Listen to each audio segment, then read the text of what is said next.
नमस्कार, स्वागत है आपका। आप देख रहे हैं इंडिया टीवी। आपके साथ मैं हूं प्राची पाराशर। शाम के 5 बज रहे हैं, वक्त है मुकाबला का। पहले बंगाल, फिर महाराष्ट्र और अब उत्तर प्रदेश। विपक्षी दलों में बगावत का तूफान लगातार आगे बढ़ता जा रहा है। पहले ममता बनर्जी हाथ मलती रह गई, फिर उद्धव ठाकरे की लाचारगी सब देख रहे हैं।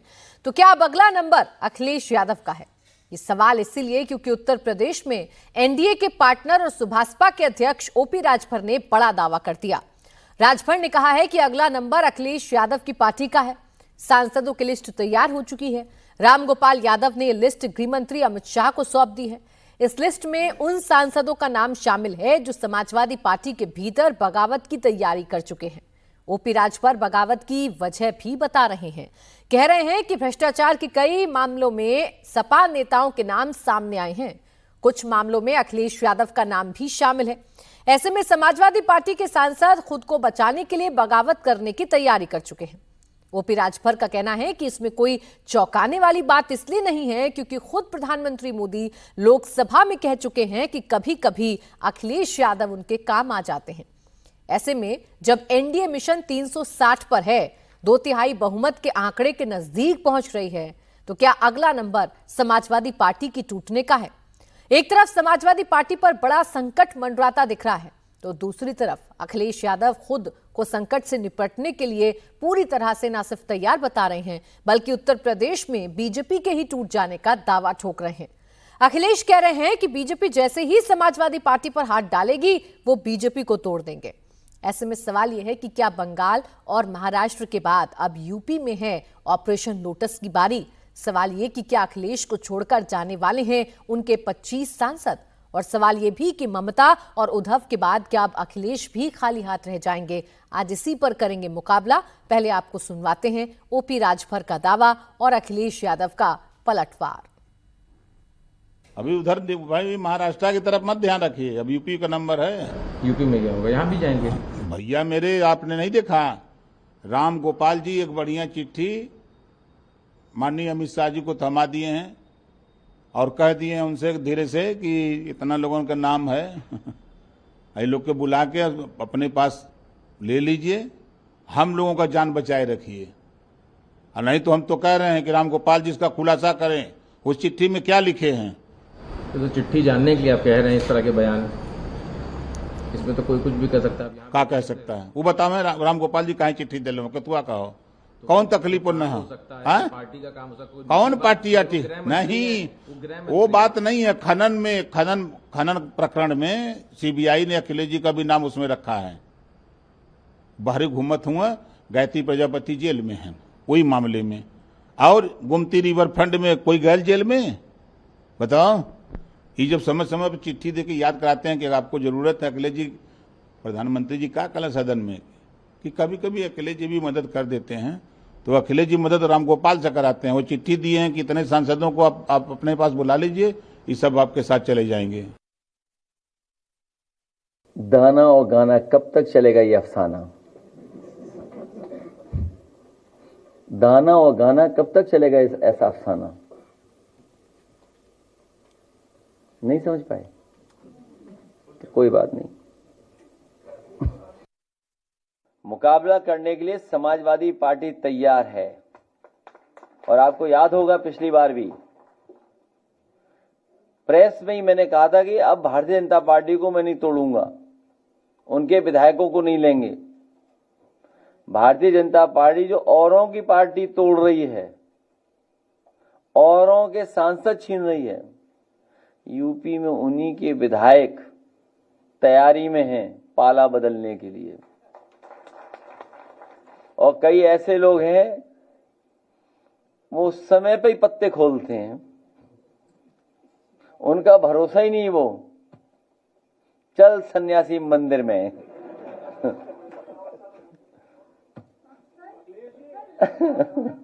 और समाजवादी पार्टी मजबूत पार्टी है और समाजवादी पार्टी कई उतार चढ़ाव देख चुकी है। तो जो बंगाल में हुआ, महाराष्ट्र में हुआ, वो यूपी में सुगबुगाहट तेज है कि ऐसा उत्तर प्रदेश में हो जाएगा। लेकिन अखिलेश यादव पूरी तरीके से तैयार हैं ऐसी किसी भी चुनौती से निपटने के लिए।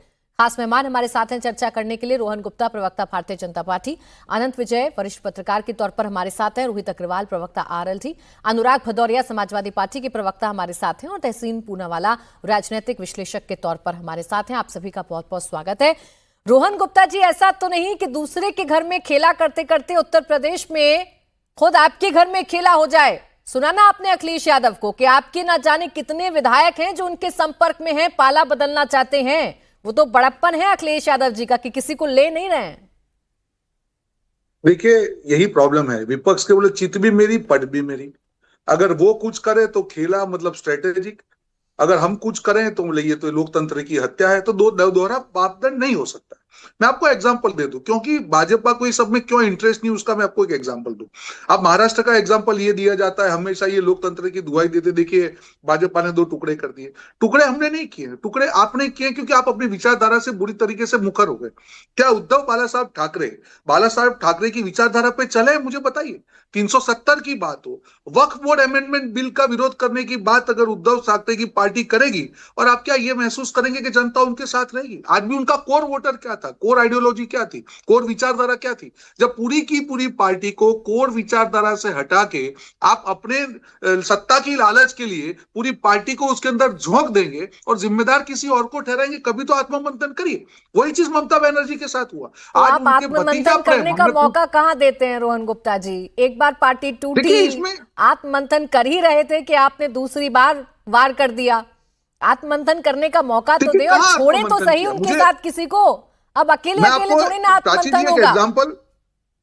प्राची जी का एग्जांपल मैं आपको दे रहा हूं। देखिए, लोकसभा का चुनाव हुआ, उस समय पे एनसीपी हो या जो भी उद्धव ठाकरे की पार्टी हो, वहां पे उनको अच्छी सीट मिली थी। ऐसा नहीं था कि नहीं था, जनता ने मौका दिया था। उसके बाद क्या किया? आज अगर लोकसभा के चुनाव में अगर उनको अपनी विचारधारा पे अड़े रहते तो विधानसभा में यह हाल नहीं होता।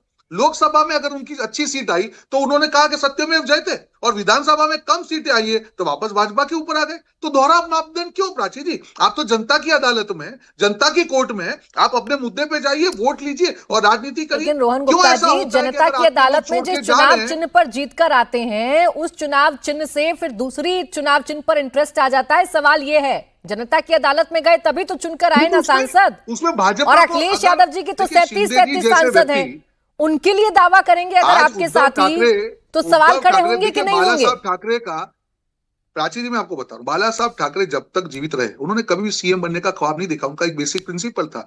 ये पहली बार हुआ कि उनकी मृत्यु के बाद में उद्धव ठाकरे ने तय किया कि नहीं, मैं सीएम बनूंगा। और किसके साथ सीएम बनेंगे? सालों से जो बीजेपी से गठबंधन था वो छोड़ के एनसीपी और कांग्रेस जिसके साथ पूरी जिंदगी बाला साहब लड़े, उनके साथ मिलकर उन्होंने सत्ता बनाई। और उसमें भी उनका पुत्र प्रेम देखिए, हर जगह पे आदित्य ठाकरे को आगे रखा। तो शिंदे जी जैसे जो लोग थे, जो कोर उनके लोग थे, लेकिन सीएम बनने की महत्वाकांक्षा रखना कोई इतना बड़ा पाप नहीं है रोहन गुप्ता जी की पूरी की पूरी पार्टी ही साफ हो जाए इस बिना पर। पूरी की पूरी पार्टी के नेताओं को आप लेकर चले जाए और वो आपके साथ आ जाए, तो सीएम बनने की महत्वाकांक्षा कोई इतना बड़ा जुर्म नहीं है इस देश में। यहाँ हर राजनीतिक दल के नेताओं की महत्वाकांक्षाएं होती हैं। खैर रोहन गुप्ता जी, पार्टी की एक मिनट मुझे 30 सेकंड दीजिए प्लीज। मैं वापस कहना चाह रहा हूं, मैं ये नहीं कह रहा हूं कि ये करने से जुर्म, बिल्कुल, पर आपका कोर वोटर है प्राची जी, आपका जो जिस वोटर के बहाने आप बने, पार्टी बने, अगर आप पूरी अपनी विचारधारा बदल देंगे तो आप क्या करेंगे? आज एमएलए होगा, उसी वोटर से जीत कर आए हैं ना 2024 के लोकसभा चुनाव में ये सांसद। ऐसा नहीं है ना कि नहीं जीत कर आए, और तब वो उद्धव के साथ थे। रही बात अखिलेश यादव की, तो 37 सांसद उनके भी जीत कर आए हैं। चले मैं जवाब लूं। अनुराग भदौरिया जी, आज तो टॉक ऑफ द टाउन वो चिट्ठी बनी हुई है, जो चिट्ठी आपके नेता ने गृह मंत्री अमित शाह को दी है, और ये कहा जा रहा है कि उस चिट्ठी में नाम है आपके नेताओं के, आपके सांसदों के, कि इन्हें ले लीजिए अपने साथ और हमारा पीछा छोड़िए। बताएं क्या है उस चिट्ठी में? देखिए, वो जो राजभर जी है ना, उन्हें खुद नहीं पता वो अपनी पार्टी में है कि नहीं है। उनकी ट्यूटू ही पार्टी है, पूरी ट्यूटू ही पार्टी है। वो खुद ही नहीं पता उनकी पार्टी उनके साथ है या नहीं साथ है, या वो पार्टी में, अपनी पार्टी में है या नहीं है, उन्हें खुद नहीं पता। कंफ्यूज है वो हमेशा इधर से उधर, उधर से इधर। और ये होता है ना, जैसे गांव में कुछ हर गांव में एक व्यक्ति होता है जिसकी बात का कोई भरोसा नहीं होता है। वो सुबह उठते ही हर व्यक्ति के कान में एक बात कहता है, तो सब जानते हैं इसका कोई काम नहीं है, ये ऐसे ही है, मतलब इसकी बात का कोई समझता ही नहीं कुछ, माने कोई वैल्यू ही नहीं है। वो हाल उनका है। ये वही राजभर जी है ना, कभी बीजेपी के बारे में उल्टा सीधा बोलते थे। अनुराग भदौरिया जी, एक बार आपको बीच में रोक रही हूँ। अखिलेश यादव ने तंज कसा है राजभर पर। अखिलेश यादव ने राजभर के बयान पर तंज कसा है और कहा कि राजभर अपनी पार्टी की भी भविष्यवाणी कर दे। बीजेपी राजभर को 75, 50 या सिर्फ राज्यसभा सीटें दे रही है। राजभर ने 30 सीटें मिलने की अफवाह फैलाई है। टिकट के लिए राजभर ने पैसे लिए, अब लोग उन्हें ढूंढ रहे हैं। तो अखिलेश यादव ने एक्स पर पोस्ट किया है और कहा है कि भविष्यवाणी करने वाले अपनी पार्टी की भविष्यवाणी करें कि उन्हें भाजपा 75 सीट दे रही है, 50 या फिर सिर्फ आश्वासन दे रही है। साथ ही अखिलेश यादव ने लिखा है कि इन्होंने भाजपा के गठबंधन से 30 सीटें मिलने की अफवाह फैलाकर जो पैसा एडवांस ले लिया है वो लोग उन्हें ढूंढ रहे हैं। तो अखिलेश यादव वर्सेस राजभर ये जंग हो चुकी है। ओपी राजभर ने आज ये सनसनी फैला दी कि अखिलेश यादव की पार्टी टूटने जा रही है और इसी पर पलटवार अखिलेश यादव ने किया है। अनुराग भदौरिया जी अपनी बात कंप्लीट करिए, क्योंकि मुझे द्विवेदी जी का इस पर जवाब लेना है। आप जल्दी से अपनी बात कंप्लीट कर लीजिए अनुराग भदौरिया जी। देखिए, इस पे किसी का जवाब लेने से कोई फ़ायदा नहीं है। वो लफाजी करते रहते हैं, ऐसे ही बोलते रहते हैं, उनकी बात का कोई वैल्यू नहीं है। एक बात। दूसरी बात, मैंने बोला ना आपको, पहले ही मैंने बोला था, जो राष्ट्रीय अध्यक्ष जी ने भी वही बोल दिया। उनको उनकी अपना भरोसा नहीं, वो अपनी पार्टी में है कि नहीं है। वो अपनी पार्टी में नहीं जानते कि वो हैं या नहीं है, कब वो पार्टी से निकाल दिए जाएं। सवाल ये उठता है कि ऐसे कुछ लोग जो भारतीय जनता पार्टी के सहयोगी दल हैं, जो सहयोगी हैं और नहीं भी हैं। देखिए कैसी बातें कह रहे हैं बीजेपी ने पूरे देश को, लोकतंत्र को टूट तंत्र बना दिया है। अब वो टूट तंत्र में विश्वास करती है भारतीय जनता पार्टी। और राजभर जी ने एक बात बड़ी अच्छी बोली, आपने सुनी नहीं, जिस पे आप जोर नहीं दे रही हैं। क्योंकि भारतीय जनता पार्टी के साथ उन्होंने बोला इनडायरेक्टली, भारतीय जनता पार्टी जमी जमाई जो फसल होती ना उसको काटना चाहती है। भाई देखो, उसके जनता तो है नहीं भारतीय जनता पार्टी के साथ, उनके पास ऐसे तो एमपी जीत नहीं पा रहे हैं, तो ईडी सीबीआई के माध्यम से वो एमपी तोड़ने लगे। सोचो आप, जनता का विश्वास नहीं ले पा रहे हैं तो एमपीओं का विश्वास ले रहे हैं कि बस चलो इनको तोड़ लो, इससे अपनी संख्या पूरी कर लो। और जनता से तो संख्या पूरी होगी नहीं इनकी। एक बात। दूसरी बात, राजभर जी देखिए मजेदार बात कहते हैं, कह रहे हैं कि भाई ईडी सीबीआई का प्रेशर ना है, प्रेशर से जब सब तो जाएंगे ही, नहीं तो कहां जाएंगे। मतलब वो खुद ही इतने प्रेशर में जी रहे हैं ईडी सीबीआई के कि उनको लगता है दुनिया उसी प्रेशर में है। मैं खुद ही कह रहे हैं, पोल खुद खोला है भारतीय जनता पार्टी की कि ईडी सीबीआई का प्रेशर बनाया जाता है, उसकी वजह से सब लोग पार्टी तोड़ेंगे, बीजेपी में शामिल होंगे। ये तो वो खुद ही कह रहे हैं। लेकिन जनता का साथ मिला, बीजेपी सत्ता में है, तीसरी बार सत्ता में है, और ईडी सीबीआई उन्हीं को परेशान करेगी ना। अनुराग भदौरिया जी, गलतफहमी में है। अनुराग भदौरिया जी, एनडीए की सरकार है ना सर, एनडीए की सरकार है कि नहीं है? सुन लीजिए मेरी और रही बात ईडी सीबीआई की, तो ईडी सीबीआई उन्हीं को परेशान करेगी ना जिनके पास भ्रष्टाचार का कोई रिकॉर्ड होगा। मैंने तो आपसे सिर्फ इतना पूछा था, मैंने आपसे सिर्फ इतना पूछा था। अनुराग भदौरिया जी, द्विवेदी जी बैठे हैं, अखिलेश यादव ने जो कहा है उसका जवाब वो देंगे। मैंने आपसे सिर्फ इतना पूछा। मेरा आज इंटरेस्ट इस बात में है कि चिट्ठी में क्या था। अनुराग भदौरिया जी, आप ही बता सकते हैं चिट्ठी में क्या था। अरे सुन ना मेरी बात, अरे सुन तो लीजिए, आप सुन लीजिए मेरी बात। अरे मेरी बात सुन लीजिए, मैं आप जो बात कह रही थी ये बताइए, मैं आपसे ईमानदारी से पूछना चाहता हूं, भारतीय जनता पार्टी के जो एनडीए बार बार आप कह रही हैं, वो गठबंधन किनका है? शिवसेना को 2 भाग में तोड़ के कौन लाया? एनसीपी को 2 भागों में तोड़ के कौन लाया? यहाँ पे पासवान जी की पार्टी को 2 भागों में तोड़ के। ये पार्टियां तोड़ के इसलिए कहा ना, लोकतंत्र नहीं है, इन्होंने इसको तोड़ तंत्र बना दिया है, लूट तंत्र बना दिया है। प्रभु राम के जहां पे अयोध्या की बार बार बात उठी, इस पे चर्चा ना हो जाए, इस तरह की बातें छेड़ रहे हैं। प्रभु राम के वहां पे दान पात्र में चोरी होने लगे। अनुराग भदौरिया जी, पूरा डिबेट पड़ा है आज, आपके सारे आरोप, आपके सारे सवाल एक तरफ, लेकिन मैं फिर कह रही हूँ, मेरा इंटरेस्ट है उस चिट्ठी में, जिस चिट्ठी ने ये पूरी खबर फैला दी है। अनुराग भदौरिया जी, आप ही सबसे सटीक पर्सन है, आप समाजवादी पार्टी के ऑफिशियल प्रवक्ता मेरे साथ बैठे हैं, आपको पता होगा उस चिट्ठी में क्या है, आप प्लीज बताइएगा। मैं इतने द्विवेदी जी से जवाब ले लेती हूँ, आप पता कर लीजिए कि उस चिट्ठी में क्या लिख कर दिया है, और मैं वो विजुअल भी प्ले कर दूंगी आपके सामने, कैसे चिपके से वो चिट्ठी पकड़ाई है अमित शाह जी को। हाँ बोले।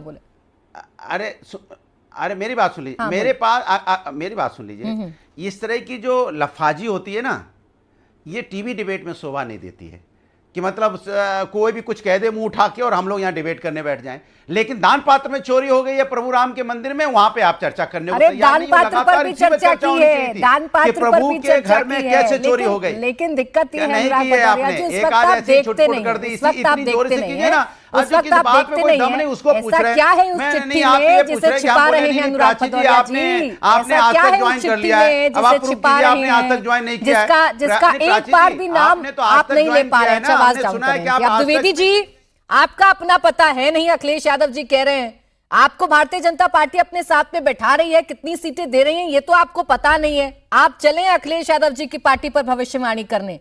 ये कोरी राजनीति है या इसमें कोई सच्चाई है? प्राची जी, मैं समाजवादी पार्टी के जो कद्दावर प्रवक्ता है उनको मैं सुन रहा था। उन्होंने कहा कि ओपी राजभर जी के बयान को बहुत हल्के में लेना चाहिए। इनको ये नहीं पता है कि उनके बयान को अखिलेश जी इतने हल्के में ले लिए कि उनको सामने आना पड़ा। उनके प्रवक्ता जब ओपी राजभर के बयान को सामने से नहीं फेस कर पा रहे हैं तो इनके पार्टी के राष्ट्रीय अध्यक्ष को सामने आना पड़ रहा है। ओपी राजभर जी के एक ट्वीट और एक फेसबुक पोस्ट को लेके पूरी खलबली मच जा रही है। इनके प्रवक्ताओं को यह नहीं सूझ रहा है कि शाम को हमको टीवी डिबेट में बयान क्या देना है, इसका कार्य कैसे करना है। क्योंकि ये पीडीए पीडीए तो चिल्लाते हैं, पहले माई माई करते थे। माई का मतलब यादव और मुस्लिम, और आज पीडीए पीडीए कर रहे हैं। पीडीए में क्या राजभर नहीं आता है क्या? आप राजभर को गाली दे रहे हैं और बात कर रहे हैं पीडीए की। ये कौन सी पीडीए है? अखिलेश यादव जी के प्रवक्ता से मैं पूछना चाहता हूं कि ओपी राजभर एक बार भाजपा के साथ थे, एक बार समाजवादी पार्टी के साथ थे और पुनः भाजपा के साथ आए। अखिलेश यादव जी के प्रवक्ता जरा आपके चैनल पर बताएं कि देश की कोई ऐसी पार्टी है जिसके साथ समाजवादी पार्टी ने गठबंधन न किया हो और उसके बीच में कूड़ा घोपने का काम न किया हो। इनके पास इस प्रकार का कोई जवाब नहीं होगा। इनका तो एक ही नारा हुआ करता था, जो जमीन सरकारी है वो जमीन हमारी है। इनका वही नारा हुआ करता था। बेचारा ये करे क्या? इनके जमाने में जो भर्तियां होती थी वो चच्चा से निकलता था और इनके चच्चा के बच्चा जो है उस पे साइन एक करके। लेकिन द्विवेदी जी, सवाल सिर्फ इतना बड़ा है कि जिसका जवाब अनुराग भदौरिया जी के पास नहीं, जो ऑफिशियल प्रवक्ता हैं समाजवादी पार्टी के, आपको कैसे पता है? कोई सूत्र बाकी है क्या पुराने साथी की पार्टी में जिन्होंने बता दिया कि चिट्ठी में क्या गया है? नहीं प्राची जी, समाजवादी पार्टी में हमारे पार्टी के बहुत ऐसे लोग टूट के गए हैं जो वहां मुखबिरी करते हैं। हम जानते हैं ना कि समाजवादी पार्टी में रोज क्या होता है। अखिलेश यादव जी को यह बात नहीं पता है कि अखिलेश यादव जी के अगल बगल चलने वाले भी ओम प्रकाश राजभर के लोग हैं, वो भी बीजेपी के लोग हैं। अब बेचारे अनुराग भदौरिया कितना आगे आपके टीवी चैनल पर कहे कि चिट्ठी में क्या लिखा है, क्या लिखा है। मैं तो कहता हूं कि अनुराग भदौरिया जी को आगे आना चाहिए और बताना चाहिए कि अमित शाह जी के पास जो चिट्ठी गई है उसमें क्या लिखा है। ये बात नहीं बताएंगे, ये मूल बात से भटका के और ये अयोध्या में लाएंगे, चंदा पे ले आएंगे। मैं तो पूछता हूँ, सच को आंच नहीं होती है। अगर आपने कोई अपने सरकार में भ्रष्टाचार नहीं किया है तो आप ईडी से क्यों घबराते हैं? अच्छा चले ठीक है राघवेंद्र, इसका जवाब तो वो दे देंगे, लेकिन ये बड़ा खुलासा आपने कर दिया। आप बताइए, आप इतनी बड़ी पार्टी के साथ हैं, आप एनडीए का हिस्सा हैं और आपको समाजवादी पार्टी की मुखबिरी करने की जरूरत पड़ती है। राघवेंद्र जी, ये तो गलत बात है। अब अनुराग भदौरिया जी बताएंगे कौन है वो मुखबिरी जो करते हैं आपके दल में। खैर तहसीन पूनावाला जी, आपने रोहन गुप्ता जी को सुना, उन्होंने कहा कि भाई हम लोकतंत्र की हत्या नहीं करते, अपनी विचारधारा से जो पार्टी भटकती है उसके नेता आ जाते हैं, तो हम क्या करें भाई? ये तो उन पार्टियों को सोचना चाहिए, आत्ममंथन करना चाहिए उनको। वो जिन्होंने प्लेन क्रैश किया 9/11 में, उन्होंने भी कहा हम प्लेन क्रैश नहीं करते, वो तो प्लेन हमने गलती से प्लेन हमारे हाथ में आ गया तो हम बिल्डिंग के अंदर घुसा दिए। इस तरह की बातें कर रही है भाजपा। आपको प्राची जी, आप बहुत वरिष्ठ पत्रकार है, थैंक यू, आपके साथ मुझे शो में शिरकत करने का मौका मिल रहा। आपको ये बात सही लग रही जो रोहन भाई कह रहे हैं? आप देखिए, आप विपक्ष से सहमत हो ना हो, इत्तेफाक रखो ना रखो, आप एक चीज सोचिए, जिस तरह से भाजपा को सूट करता है उस तरह से हमारी राजनीति को मोड़ा जा रहा है। अगर महाराष्ट्र में उनको नंबर चाहिए थे सरकार के लिए तो एक पार्टी का स्प्लिट हुआ। अब महाराष्ट्र में नंबर चाहिए इसलिए ताकि डिलिमिटेशन बिल पास करना है तो दूसरी तरह से स्प्लिट हुआ। वेस्ट बंगाल में नंबर नहीं चाहिए तो एक हाथ से तो भी पार्टी ढूंढ कर लाए, उसके अंदर लोग चले गए। क्या वो भूपेंद्र यादव जी के घर पे, आदरणीय भूपेंद्र यादव जी के घर पे चाय पीने गए थे, चाय पे चर्चा करने गए थे? क्या चल रहा है? ठीक है, आप इसमें लीगल जस्टिफिकेशन कोई भी निकाल दे रोहन भाई, और निकाल देगी, बहुत अच्छे प्रवक्ता है, लेकिन एक चीज याद रखना, कुरुक्षेत्र के रण में जब दुर्योधन वहां बैठे, जब दुर्योधन आखिरी सांसें ले रहे थे, दुर्योधन पूछता मैंने लीगली क्या गलत किया, और तब व्यासा लिखते हैं कि क्या शासन केवल लीगल होता है, क्या उसमें नैतिकता नहीं होती? क्या ये नैतिक है? आप जिस तरह से, और इसको मास्टर स्ट्रोक, चाणक्य नीति हम कर रहे हैं, हम तोड़ रहे सारे पार्टीज को, क्या ये सही है? क्या ये भारत के लोकतंत्र और जमहूरियत के लिए सही है? सवाल यहाँ उठता है, सवाल ये उठता है कि ये रिसोर्सेस कहां से आ रहे कि लोग एमपीज के एमपी चले जा रहे हैं। मुझे कोई दिक्कत नहीं अगर शिवसेना यूबीटी के लोग, मुझे शिवसेना यूबीटी बिल्कुल पसंद नहीं, ये आप जानते हैं कि लोग जाना चाहते हैं एकनाथ शिंदे जी के पास, मुझे कोई दिक्कत नहीं। लेकिन तहसीन जी, जितनी नैतिकता की उम्मीद आप भारतीय जनता पार्टी से कर रहे हैं, उतनी नैतिकता आप संजय राउत से भी उम्मीद कर लीजिए। आप सोचिए, वो गाली देंगे सार्वजनिक मंच से अपने सांसदों को, और आप उम्मीद करेंगे कि वो सांसद उनके साथ रहेंगे।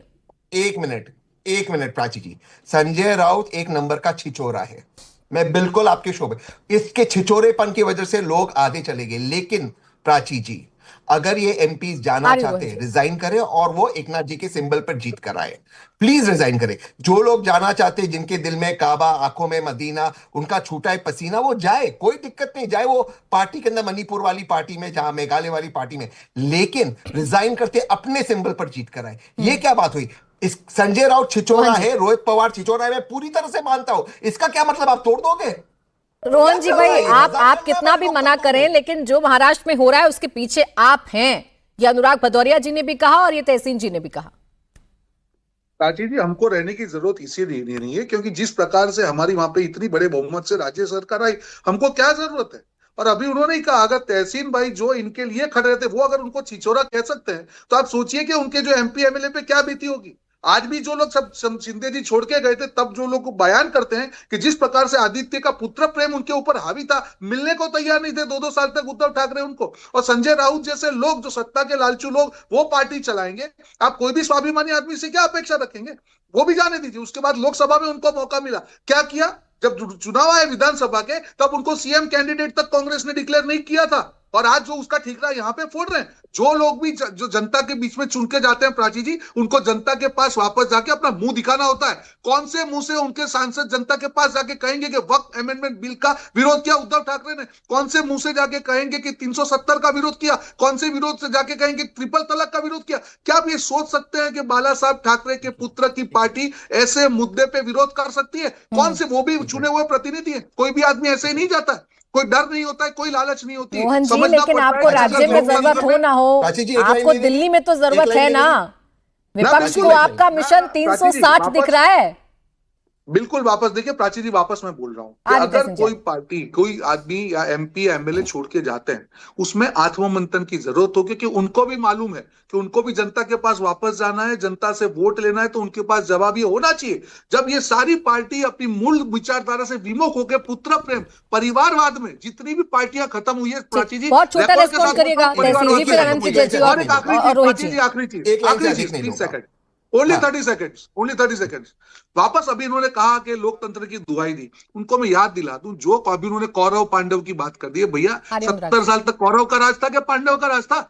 ये कौरव नहीं थे क्या? 300 आर्टिकल 356 का मिसयूज करके 80 बार गवर्नमेंट 90 बार गिरा दी। 1980 में इंदिरा गांधी ने चुनी हुई कितनी सरकार को गिराई? अब एक सेकंड रोहन जी, आ गई आपकी नैतिकता और लोकतंत्र की दुहाई, अब बोले आप तहसीन जी। रोहन भाई की मैं हर बात को मानता हूँ, मान लिया कि रोहन भाई की मैं हर बात को मानता हूं, लेकिन रोहन भाई जो सांसद शिवसेना के सिंबल पर चुन के आए, कांग्रेस के साथ और एनसीपी के साथ, मुसलमानों के वोटों पर, दलित के वोटों पर, क्या वो नहीं जानते थे एजेंडा क्या था? तब उनका ईमान नहीं डगमगाया, आज डगमगाया जब आपको बहुमत की जरूरत है। ये गलत है रोहन भाई, ये आप भी जानते हैं, हम भी जानते हैं, बिल्कुल कैसे भी जस्टिफाई। वापस मैं बोल रहा हूँ, वक्त अमेंडमेंट बिल, तहसीन भाई आप भी इतनी डिबेट करते हैं, वक्त अमेंडमेंट बिल के कई इशू थे, आपने भी उसको कहा कि नहीं ये तो बिल्कुल ठीक है। तो यहाँ पे तो धर्म के नाम पे अगर आप वक्त अमेंडमेंट बिल का विरोध करते हैं, वो तो पूरा तुष्टीकरण हो गया ना। मैं आपको ये कह रहा हूं, आप ऑब्जेक्टिवली जाइए, 370 का विरोध कैसे कर सकते हैं आप बताइए? ठीक ट्रिपल है, तलाक का विरोध कैसे यानी कर रोहन सकते हैं? रोहन जी, आंख खुलने की भी या नैतिकता की भी या विचारधारा देखने की भी कोई एक समय होता होगा, कोई एक मौसम होता होगा कि अभी दिखेगा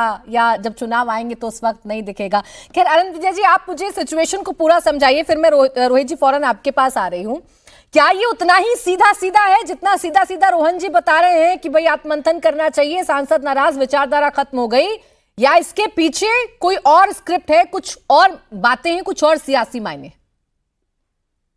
देखिए प्राची जी, अभी मैं अपने मित्र तहसीन भाई को सुन रहा था। बड़े सौम्य और शालीन रहते हैं आमतौर पर वो, लेकिन जब वो क्रोधित होते हैं तो कुछ तथ्यों को भूल जाते हैं। आज बड़े क्रोध में वो भारतीय जनता पार्टी को कोस रहे थे, और इसी में उन्होंने कहा कि किस प्रकार से ये नैतिकता और जाने क्या क्या बड़े बड़े शब्द जो राजनीति के लिए। तहसीन भाई, ये सब शब्द अब भूल जाइए। ये सब शब्द हमने तब भी देखा सुना था जब न्यूक्लियर डील हो रहा था। आप याद करिए तब कितनी राजनीतिक नैतिकता का मुजाहरा भारतीय राजनीति में हुआ था। किस प्रकार से, अब वो कांग्रेस पार्टी के नेता मरहूम हो चुके हैं इसलिए उनका नाम लेना उचित नहीं होगा, किस प्रकार से बहन मायावती जी को लाया गया था, किस प्रकार से समाजवादी पार्टी के साथ उस समय मायावती को लाना कितना कठिन था, और किस प्रकार से उत्तर प्रदेश के एक नौकरशाह उसमें जुटे थे जिन्होंने ये सारा काम किया था, सब आपकी जानकारी में है। तो नैतिकता तो देखिए भारतीय राजनीति में मुझे लगता है 80 में जब भजन लाल जी अपनी पूरी सरकार लेके कांग्रेस पार्टी में आ गए थे, तभी से नैतिकता राजनीति में मतलब बहुत हाशिए की चीज हो गई। अब नैतिकता सेंट्रल थीम नहीं रही सर। लेकिन जो प्राची जी का सवाल है कि ये इतना आसान स्क्रिप्ट नहीं है, 2-3 कारण प्राची जी मुझे नजर आते हैं, मैं जल्दी जल्दी बता देता हूं। एक कारण तो यह है कि नेताओं की अकर्मण्यता, वो जनता के बीच जाने से बचने लगे। अभी अभी अगर शिवसेना के ये सांसद जो ये कह रहे हैं तहसीन भाई कि शिवसेना के सांसदों को इस्तीफा देके ये आना चाहिए, तो अभी उद्धव ठाकरे को जनता के बीच चले जाना चाहिए ना। ये लोग जनता के बीच तभी जाएंगे जब चुनाव आएगा, और उसके बीच में जनता से बस संपर्क एक्स के माध्यम से होगा। कहीं कहीं फेसबुक या कुछ और पर लिख देंगे, इंस्टाग्राम आजकल बहुत चलने लगा है तो कुछ वीडियो डाल देंगे। मुझे लगता है कि इससे राजनीति नहीं होती है। जो जनप्रतिनिधि होते हैं उनको अपने नेताओं की ये अकर्मण्यता बहुत सालती है, और उनको लगता है कि इस नेता के साथ रहकर हमें क्या करना होगा। और भी जो अन्य कारण सब लोगों ने बताया, उस किसी कारण से मेरी असहमति नहीं है, सबके अपने अपने अनुभव होंगे। लेकिन ईडी और सीबीआई को कह देना बहुत आसान है। अब देखिए ना, अब जो वो उनका ममता दीदी का है, देखिए किस प्रकार से किला ढहते ही ढह गया। अब लोग ममता बनर्जी को दोष दे रहे हैं, वो लोग बीजेपी को दोष दे रहे हैं। लेकिन आप याद करिए जब ममता बनर्जी आई थी 15 वर्ष पहले, उसके बाद लेफ्ट पार्टी कहाँ चली गई? लेफ्ट पार्टी तो एकदम समूल बिला गई ना। उस समय तो कोई ईडी सीबीआई ममता बनर्जी के हाथ नहीं था। तो ये सत्ता के जो लोग होते हैं, जो लोग सत्ता लोलुप होते हैं, वो नैतिकता वैतिकता तहसीन भाई कुछ नहीं जानते। उनको बस सत्ता से चिपके रहने का और सत्ता में लाने वाले नेता की और आशा की दृष्टि से देखते हैं। मुझे लगता है कि जितने लोग छोड़ के जा रहे हैं, चाहे आप उद्धव ठाकरे को देख लीजिए, चाहे आप ममता बनर्जी को देख लीजिए, चाहे आप शरद पवार जी को देख लीजिए। शरद पवार जी को क्यों उनके भतीजे ने बगावत कर दी ना भाई। उत्तर प्रदेश में भी चाचा और भतीजे में हुआ था। आत्ममंथन वाली बात पर जवाब तो तहसीन और अनुराग भदौरिया जी को देना है, लेकिन रोहित जी आपसे मुझे बस इतना पूछ लेना है, ये ईडी सीबीआई का काम क्या यही रह गया है इस देश में कि डराइए, फाइल खोलिए और विपक्ष के नेताओं को अपने साथ ले आइए?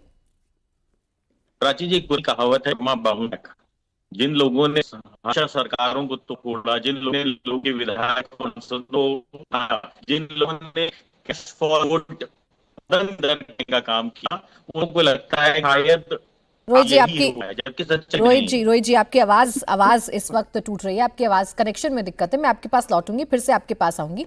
अनुराग भदौरिया जी अब आ जाइए, आप बहुत देर से कुछ कहना चाह रहे थे। रोहन जी ने तो अपनी नैतिकता की जितना उदाहरण दे सकते थे, जितनी लोकतंत्र की दुहाई दे सकते थे उन्होंने दिया। भैया तो आप लोगों को भी देखना होगा ना कि आपके नेताओं को छोड़ छोड़कर जाते क्यों हैं सांसद? अब मैं बोलूंगा तो आप प्लीज सुन लीजिएगा, जैसे आपने रोहन जी को सुना, आप बीच में कूदिएगा नहीं। मैंने तो तहसीन जी को भी सुना, मैंने तो अनंत जी को भी सुना। साथी राजनीति कैसे, सुनिए मेरी बात, मेरे सुन लीजिए भाई।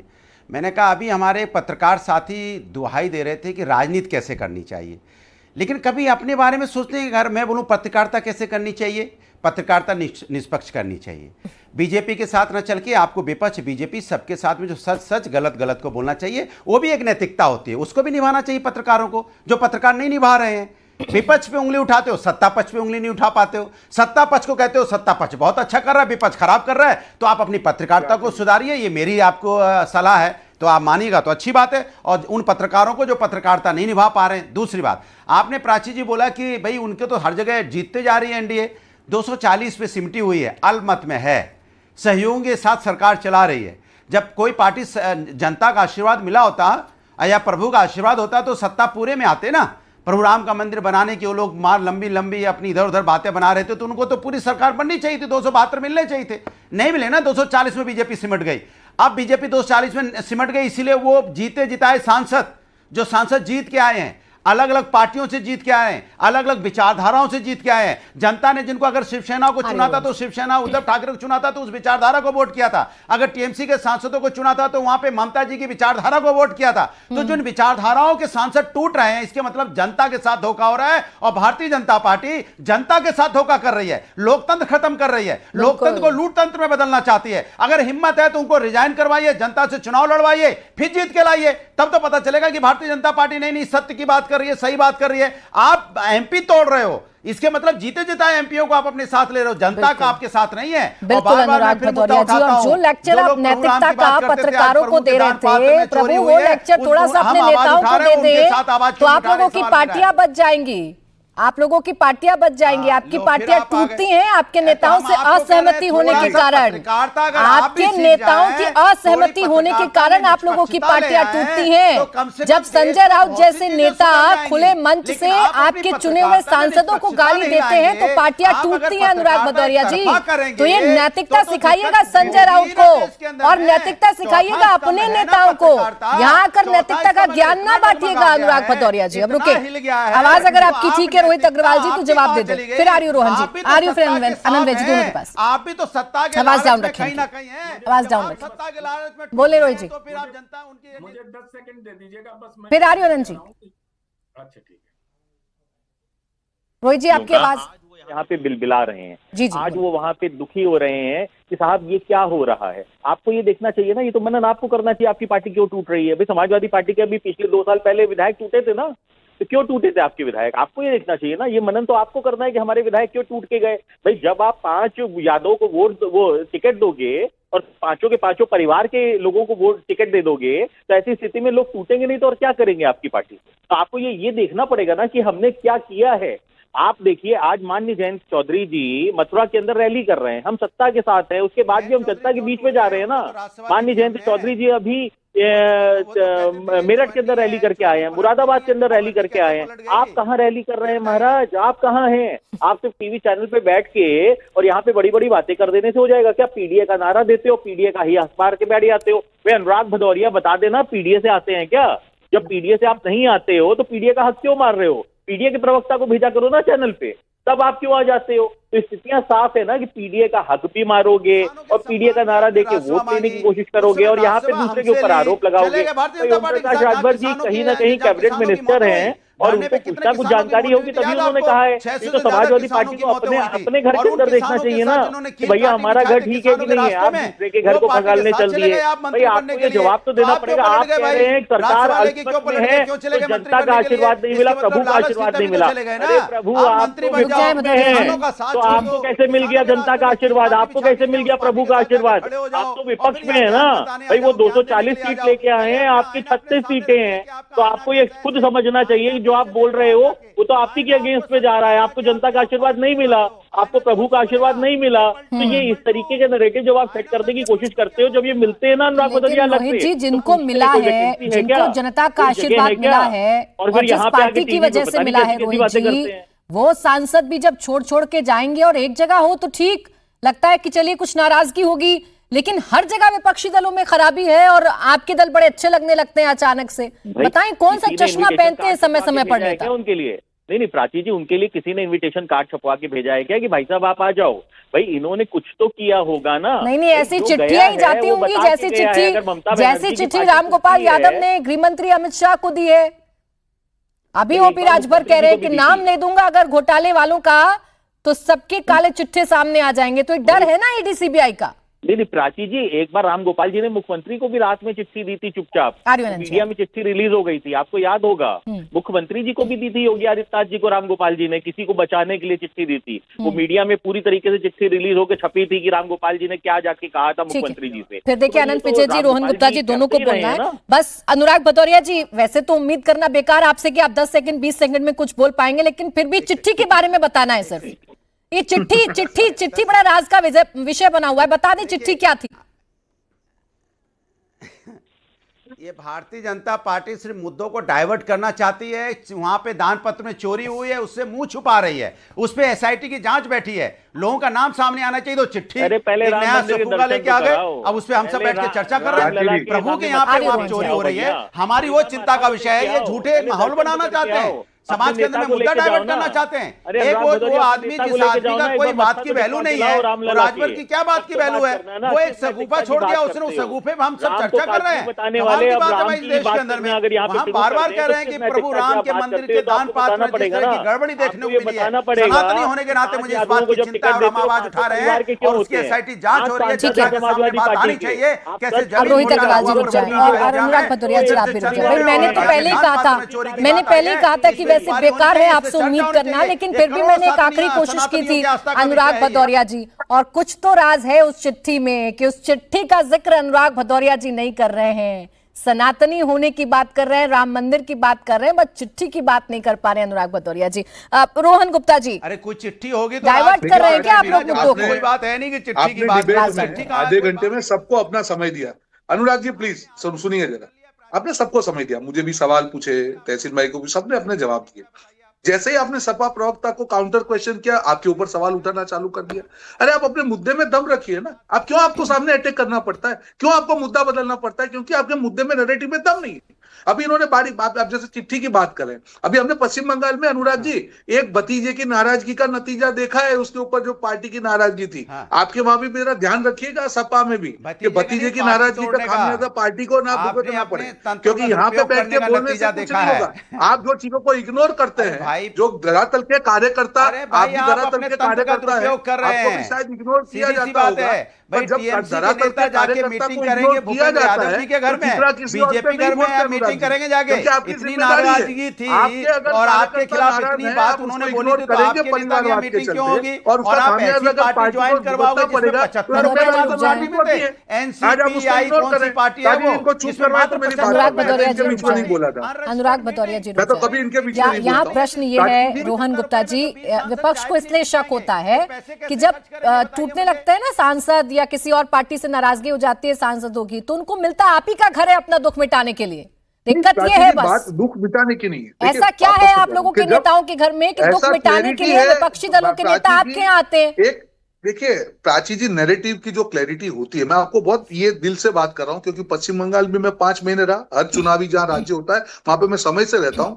जब नैरेटिव की बात आती है तब बीजेपी जो है व्यक्तिगत फायदा नहीं देखती है, देश के लिए सबसे अच्छा क्या है। जब घुसपैठियों की बात प्राची जी हर डिबेट में हो रही थी, अरे घुसपैठ है तो मुद्दा नहीं है, तो मुझे बताइए कि वहां पे गाजीपुर बॉर्डर पे जब भाजपा चुन के आई, इतनी बड़ी लाइन किसकी लगी हुई थी? आप ये मुद्दे पे अगर राजनीति करेंगे तो जनता आपके साथ रह नहीं वाली है ना, क्योंकि घुसपैठिया किसी एक पार्टी का मुद्दा नहीं है। और जो भी पार्टी के, मैं आपको वापस एग्जांपल महाराष्ट्र का दे रहा हूं कि जब लोकसभा में उन्होंने अच्छा परफॉर्मेंस किया और 6 महीने के बाद में विधानसभा चुनाव में ऐसी काफी घटना हुई, ट्रिपल तलाक की हम बात करें, बांग्लादेश में हिंदुओं के हमले की बात करें, सब मुद्दे पे ये सब चुप रहे। जनता तो अपना विचार रोज बदलेगी ना, और जो इनके चुने हुए लोग हैं उनको भी मालूम है कि कल अगर जनता के सामने जाना है, मैं तो आपकी सारी बातें मानने को तैयार हूं रोहन गुप्ता जी, कैसे जाएंगे? मुझे आपने जितने सिंपल तरीके से इस मुद्दे को समझाया, मैं मानने को तैयार हूं कि हाँ ऐसे ही हुआ होगा जैसा आप बता रहे हैं, लेकिन ये नहीं बताया आपने कि ऐसा कौन सा आपके घरों में ऐसा कौन सा कमरा है या ऐसी कौन सी चीजें हैं कि दुख मिटाने के लिए सब आपके आते, कौन कंधा देता है भाई उनको? आप कंधा क्यों बन जाते हैं? प्राची जी, बात है जनता के फेस करने की, बात किसी के दुख मिटाने की नहीं, बात है क्लैरिटी ऑफ नैरेटिव, बात है कि राष्ट्र के मुद्दे, बात है सिर्फ जनता की बात करते हैं।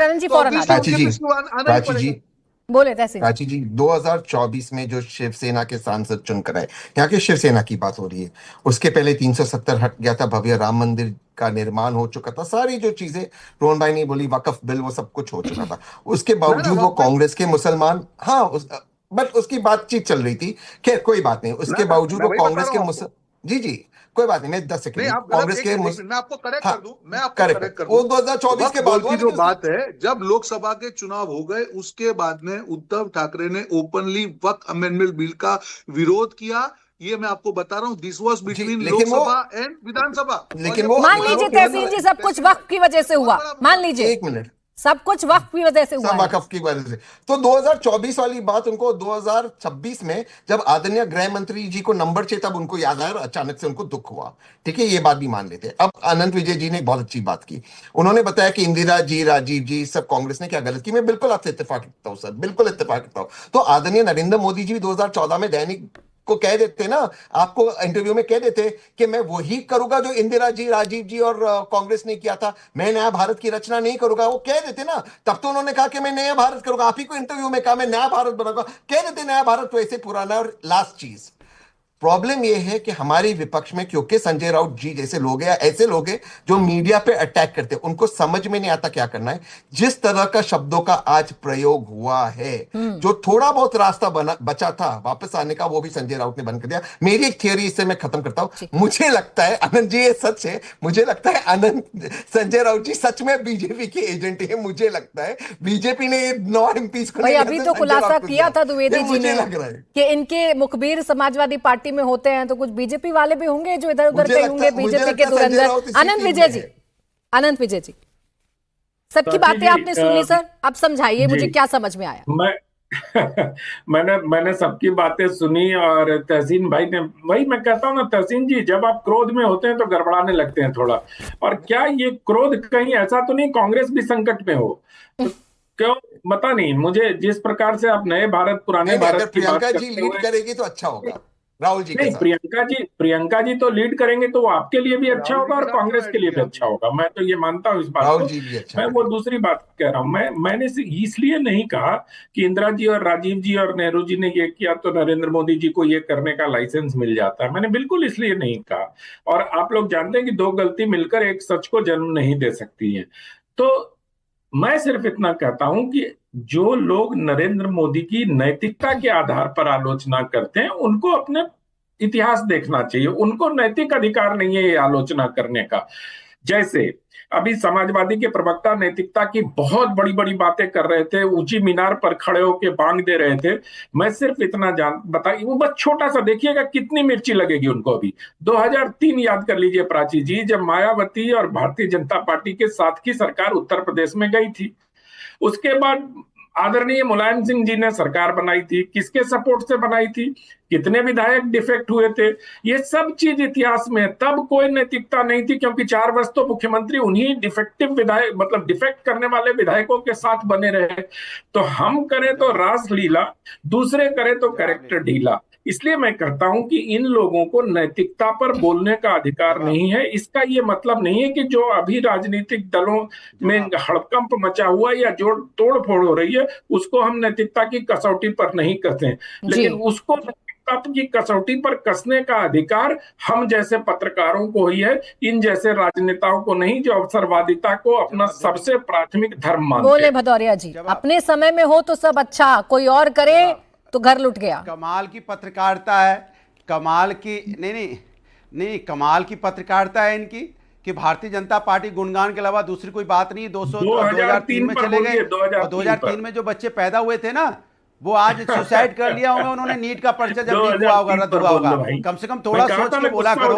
आप सरकार 2014 के बाद से भारतीय जनता पार्टी के जिसपे 2 शब्द बोलने को तैयार नहीं होते हो। 2003 में चले जाएंगे, 1990 में चले जाएंगे, वो कहेंगे मैं पत्रकार हूं, मैं पत्रकार हूं। पत्रकार के नाम पे बीजेपी के प्रवक्ता आएंगे पत्रकार हैं। पत्रकार होते तो पत्रकार का धर्म निभाते। आप सच को सच, गलत को गलत बोलते। आप बोलते भारतीय जनता पार्टी गलत कर रही है। आप बोलते राम के दान पात्र में जो चोरी हो रही है प्रभु के यहाँ गलत हो रही है। आप बोलते जिस तरह से यहाँ पे नेता तोड़े जा रहे हैं, जिस तरह से पार्टियां तोड़ी जा रही है, लोकतंत्र के ठीक नहीं है, ये संवैधानिक रूप से ठीक नहीं है, ये देश के स्वास्थ्य के लिए ठीक नहीं है। जिस तरह से विपक्ष खत्म किया जा रहा है, विपक्ष जो खत्म किया जा रहा है, ये देश के स्वास्थ्य के लिए ठीक नहीं है। वो तो आपकी जीभ हलक में अटक जाती है, वो तो बोल नहीं पाते आप। और लिख के आते हो हम पत्रकार हैं। काहे के पत्रकार हो आप? तो पत्रकारिता की बात करते हो। आपको पत्रकारिता आपकी जीत तो हलक में लटकती नहीं है। आप एक मिनट रुकिए अनुराग भदौरिया जी, अनुराग भदौरिया जी, अनुराग भदौरिया जी, अनुराग भदौरिया जी, अनुराग भदौरिया जी, 2003 की घटना का जिक्र किया था। अगर तथ्यों के आधार पर आनंद जी गलत हैं तो आपको काउंटर करना चाहिए भाई, उनको बताना चाहिए सही क्या है, सत्य क्या है, 2003 में क्या हुआ था। और दूसरा ये,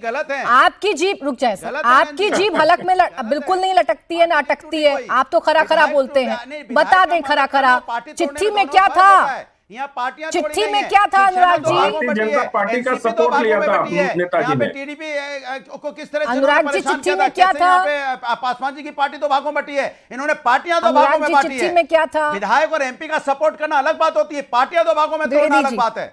फिर आ रही हूं मैं रोहित जी आपके पास। भारतीय जनता चिट्ठी में पार्टी का कुछ तो समर्थन ऐसा लिया था जो अनुराग जी बोलेंगे नहीं। गुणगान करना है, अरे आप बीजेपी का झंडा बोले पीछे लगा राघवेंद्र लीजिए द्विवेदी ना। जी, आवाज डाउन ऐसे रखें। पीछे प्राची बीजेपी जी, का झंडा भारतीय लगा जनता पार्टी का समर्थन भी लिया था 2003 में। ये एक और बात बता देता हूँ। अनुराग भदौरिया जी को जो दरबार में बताया जाता है वही आके टीवी चैनल पर बोलते हैं। इनके हिसाब से जो अनंत विजय जी जैसे लोग हैं जो पत्रकारिता कर रहे हैं वो भी इनके दरबार में जाए और इन्हीं की भाषा बोलें। जब हमारे देश के वरिष्ठ पत्रकार ये कहते हैं कि उत्तर प्रदेश अब उत्तम प्रदेश बन गया है, उत्तर प्रदेश अब एक्सप्रेसवे प्रदेश बन गया है, तो इनको दिक्कत होती है। पूर्वांचल में इंसेफ्लाइटिस बुखार जो इनके सरकार में एक धन का अड्डा हुआ करता था, जरिया हुआ करता था, आज महाराज जी के कार्यकाल में इंसेफ्लाइटिस बुखार समाप्त हो गई है। पूर्वांचल सहित नेपाल सहित बिहार के लोगों में जो भय था बरसात आते आते जो इंसेफ्लाइटिस बुखार थी वो गायब हो गई। लगभग 5 वर्ष में 2.25 लाख हत्या बलात्कार ठीक, आपने यूपी सरकार के काम गिनाना शुरू किया। इत्तेफाक है कि अनुराग भदौरिया जी का जो फ्रेम है वो अटक गया, टेक्निकल इश्यू हो गया। खैर, बहुत शुक्रिया आप सभी का हमारे साथ आज की चर्चा में जुड़ने के लिए।